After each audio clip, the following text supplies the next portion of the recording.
ওই ব্যক্তি কখনো আল্লাহর প্রিয় গোলামে পরিণত হতে, ওই ব্যক্তি বান্দা হয়েছে শয়তানের, আল্লাহর বান্দা হতে পারে নাই। আই ক্যান চ্যালেঞ্জ দ্যাট, কথা বলে না?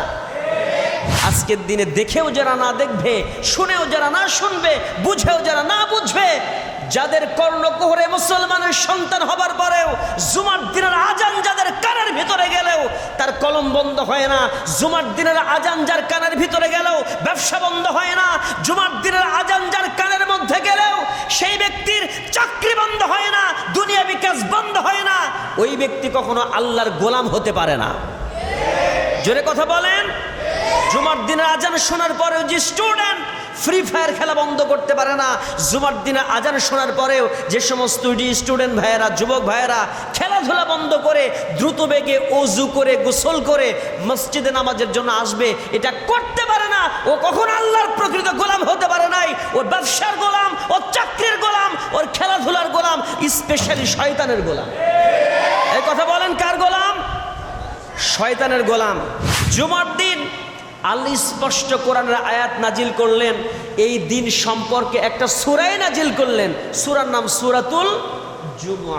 সূরার নাম কি? সূরা জুমআ। সেই জুমআ নামে একটা সূরা দিয়ে দিলেন, যেই সূরায় আল্লাহ সুবহানাহু ওয়া তাআলা সূরার এই সূরাটার 9 নং আয়াতের ভিতরে স্পষ্ট করে ঘোষণা করে দিলেন যে জুমার দিন যখন তোমাদের সামনে উপস্থিত হবে তোমাদের জন্য এই কাজগুলো হারাম ঘোষণা করলাম। পৃথিবীর কোনো রাজা বাদশা নয়, পৃথিবীর কোনো প্রাইম মিনিস্টার নয়, পৃথিবীর কোনো স্বরাষ্ট্রমন্ত্রী, প্রতিমন্ত্রী, অর্থমন্ত্রী, ধর্মমন্ত্রী নয়, আমি আল্লাহ সুবহানাহু ওয়া তাআলা, আমি তোমাকে সৃজন করেছি, আমি তোমার রিজিক দেই, আমি তোমার মালিক, আমি ঘোষণা করলাম তোমার জন্য এই কাজ আজ থেকে হারাম। কথা বলে না? জোরে কথা বলেন।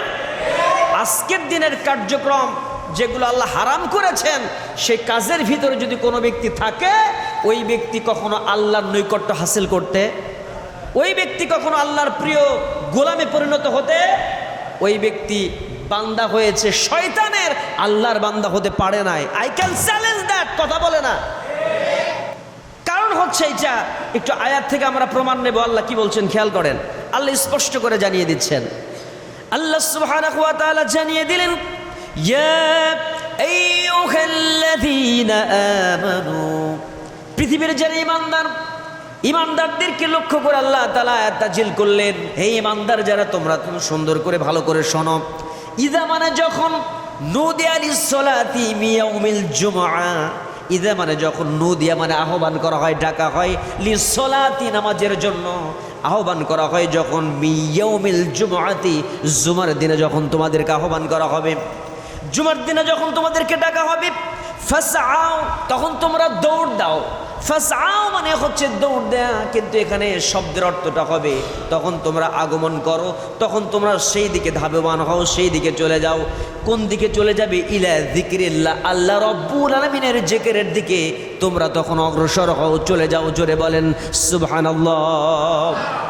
ওয়াযারুল বাই', আল্লাহ তাআলা স্পষ্ট করে দিলেন, আর যখন আজান দেয়া হবে, আল্লাহর ডাকে যখন তুমি সাড়া দেবে, তখন তুমি মসজিদের দিকে চলে যাবে।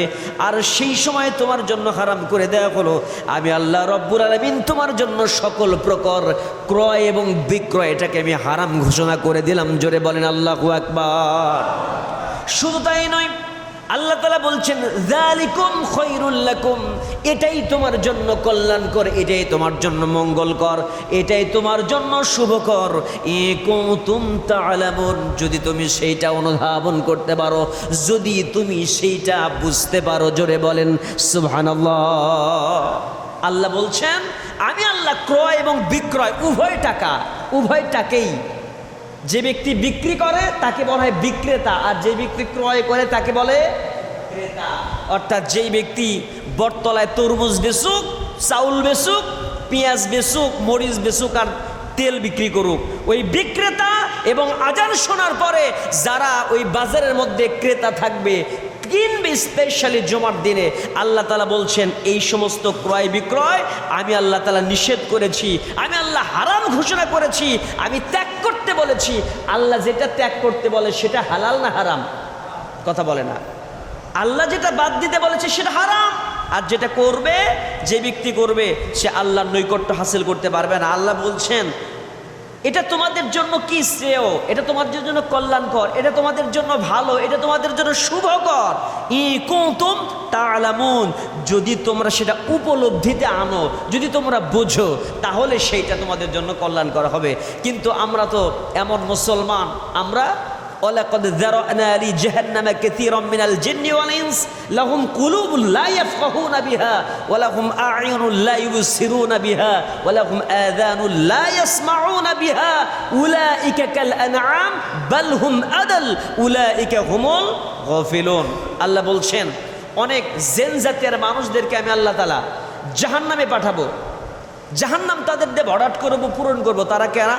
তারা হচ্ছে ওই সমস্ত সম্প্রদায় যারা ছিল, যাদের কি ছিল, যাদের চোখ ছিল কিন্তু চোখ দিয়ে ভালো কিছু দেখে নাই, যাদের কান ছিল কান দিয়ে ভালো কিছু শোনেনি, এবং যাদের অনুধাবন শক্তি ছিল, হৃদয় ছিল, দিল ছিল, কিন্তু এটা দিয়ে তারা ভালো কিছু উপলব্ধি করতে পারে নাই, বুঝতে চেষ্টা করে নাই। অর্থাৎ আনকনশাস, সচেতন তারা ছিল না, অসচেতন ছিল। আজকের দিনে যারা এই অসচেতন থাকবে, আজকের দিনে দেখেও যারা না দেখবে, শুনেও যারা না শুনবে, বুঝেও যারা না বুঝবে, যাদের কর্ণকুহরে মুসলমানের সন্তান হবার পরেও জুমার দিনের আজান যাদের কানের ভিতরে গেলেও তার কলম বন্ধ হয় না, জুমার দিনের আজান যার কানের ভিতরে গেলেও ব্যবসা বন্ধ হয় না, জুমার দিনের আজান যার কানের মধ্যে গেলেও সেই ব্যক্তির চাকরি বন্ধ হয় না, দুনিয়া বিকাশ বন্ধ হয় না, ওই ব্যক্তি কখনো আল্লাহর গোলাম হতে পারে না। জোরে কথা বলেন। জুমার দিনের আজান শোনার পরেও যে স্টুডেন্ট ফ্রি ফায়ার খেলা বন্ধ করতে পারে না, জুমার দিনে আজান শোনার পরেও যে সমস্ত স্টুডেন্ট ভাইয়েরা, যুবক ভাইয়েরা খেলাধুলা বন্ধ করে দ্রুত বেগে ওযু করে গোসল করে মসজিদে নামাজের জন্য আসবে, এটা করতে পারে না, ও কখনো আল্লাহর প্রকৃত গোলাম হতে পারে নাই। ওর ব্যবসার গোলাম, ওর চাকরির গোলাম, ওর খেলাধুলার গোলাম, স্পেশালি শয়তানের গোলাম। এই কথা বলেন, কার গোলাম? শয়তানের গোলাম। দিন দিন মসজিদের লোক বাড়ার কথা, দিন যত চলে যায় মসজিদের লোক তত কমে যায়। পাইছেনটা কি? কিসের মুসলমান আপনি? 10 লক্ষ 15 লক্ষ 20 লক্ষ টাকা খরচ করে মসজিদ বানান, মসজিদের টাইলস করেন, মসজিদে গ্লাস লাগান, থাই গ্লাস, এত সুন্দর চাকচিক্যপূর্ণ জাকজমকপূর্ণ মসজিদ বানান, কি লাভ? এই জন্য তো নবী বলেছেন যে কিয়ামতের আগে এটাও কিয়ামতের আলামা, আলামাতুল কিয়ামাহ। কিয়ামতের আলামতের মধ্যে একটি মসজিদ হবে চাকচিক্যে পূর্ণ, ঝিলিক তার কম থাকবে না। মসজিদের চাকচিক্যে, মসজিদ অপূর্ণ মানে অনেক সুন্দর সাজে তাকে সাজানো হবে, কিন্তু যারা নামাজ পড়তে আসবে তারা থাকবে হেদায়েত শূন্য। কি শূন্য? কথা বলে না। তারা কি শূন্য থাকবে? অধিকাংশ মুসলমান মুনাফিক শ্রেণীর হবে, হেদায়েতপ্রাপ্ত মুসলমান তারা হবে না। তারা কেউ আসবে লৌকিকতা, লোক দেখানোর জন্য নামাজ পড়তে আসবে, কেউ আসবে মসজিদ নিয়ে মারামারি করার জন্য। মসজিদ নিয়ে দেখবেন কিছু লোক আছে, মসজিদ নিয়ে তারাবি নামাজে আমরা দেখেছি যে এক মসজিদে 2 রকমের তারাবি, একটা হলো খতম তারাবি, একটা সূরা তারাবি। চিন্তা করা যায়, এই বাংলাদেশের ঘটনা। এক গ্রুপ বলে আমরা এরকম পড়বো, আর এক গ্রুপ বলবো আমরা খতম পড়বো। আবার কিছু কিছু লোকের হুজুর পছন্দ হয় না, এক গ্রুপ বলে আমরা এই হুজুরের পিছনে নামাজ পড়বো, আর এক গ্রুপ বলে আমরা এই হুজুরের পিছনে নামাজ পড়বো। কথা কয় না? আছে না নাই? এর নাম বাংলাদেশ, এর নাম বাংলাদেশ, এর নাম ডিজিটাল না, এখন স্মার্ট বাংলাদেশ।